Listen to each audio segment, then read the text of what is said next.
Let's have a overlook of multiplication properties of rational numbers. We have already seen all these properties and we are already acquainted with all these words when we saw the operation of addition and subtraction. We have seen these properties for addition and subtraction. For addition, all 5 properties were applicable, and for subtraction only 2 properties were applicable. If you remember, closure and distributive property was applicable for subtraction. Otherwise, for addition, all 5-6 properties, whatever number of properties are there, all properties were applicable for addition. Now we are moving to the operation of multiplication.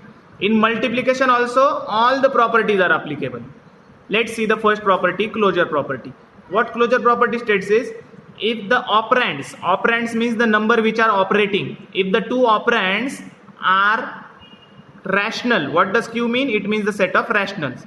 So when the operands means the numbers which are operating are rational numbers, then after their multiplication, whatever we get as answer, that number will also be a rational number. It means, in easy language, it means that whenever we multiply 2 rational numbers, we will always get a rational number. Whenever we multiply 2 rational numbers, we will always get a rational number. Next property was commutative property, and it's very evident that whenever you multiply 2 fractions, you get a fraction as an answer. Even if you get an integer or a whole number as an answer, that also belongs to a set of rational numbers only, with the denominator as 1. So in any case, whenever you multiply 2 rational numbers, we get rational number as the answer. Next property was commutative property. Commutative property states that whenever you go in straight direction or in opposite direction, in both the cases the answer will be same. For example, if you multiply 3 into 4, answer is 12, or if you multiply 4 into 3, the answer is 12. In both the cases, the multiplication operation gives the same result.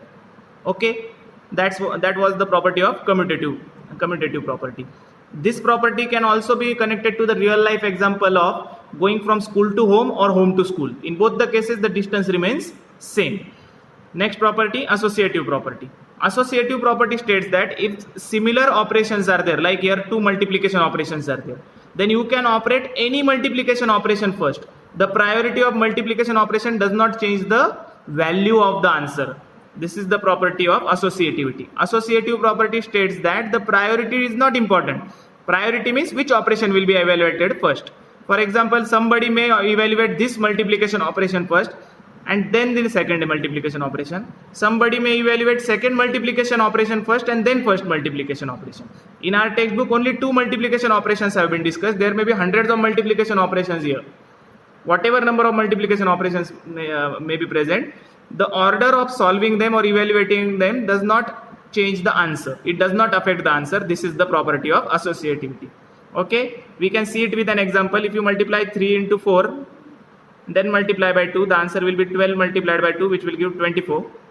Even if you would have operated it in this way, 3 into 4 into 2, first you multiply 4 into 2, let's make it 8, 3 into 8, still the answer will be 24. In both cases, the answer does not change.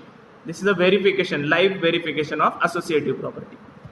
Then comes multiplicative identity, which we have seen in detail that multiplicative identity is 1. Whenever you multiply any fraction or any rational number by 1, the answer is the same rational number, and 1 into that rational number is also same rational number. This is the way of formally representing the multiplicative identity. In both the directions it has been shown, means number multiplied by 1 or 1 multiplied by number. In both cases the answer is that number itself. Multiplicative inverse means reciprocal. Clear definition. Multiplicative inverse means reciprocal. So whenever you multiply a number by reciprocal or reciprocal by number, the answer is 1. Deliberately in textbook it has been mentioned in both the directions, means it like a commutative property only. So don't get it confused with commutative property. Okay, in commutative property the result is not 1. Here the result is 1 and here we are multiplying by the inverse, that means reciprocal. So in both the cases, for multiplicative identity and multiplicative inverse, this may confuse us that why it is shown in both the directions. It is the way of showing formally that in both the cases, means number into reciprocal or reciprocal into number, in both cases the result will be 1. Whenever you multiply by the reciprocal of a number, we get the result as identity, that means 1. Then comes the distributive property. Distributive property also we have seen it. It is applicable in both the cases, in addition also and in subtraction also. Distributive property of multiplication over addition and distributive property of multiplication over subtraction. What does it tell? It tells, now this can be written in easy way also. Here deliberately the rational numbers have been shown to show it formally how it is represented in the textbook. Otherwise, if you represent it in simple variables like this, a into b plus c, it can be ab plus ac, just opening of bracket. So distributive property is nothing other than just opening of brackets. And even if there is a minus sign, it gives ab minus ac, nothing other than that.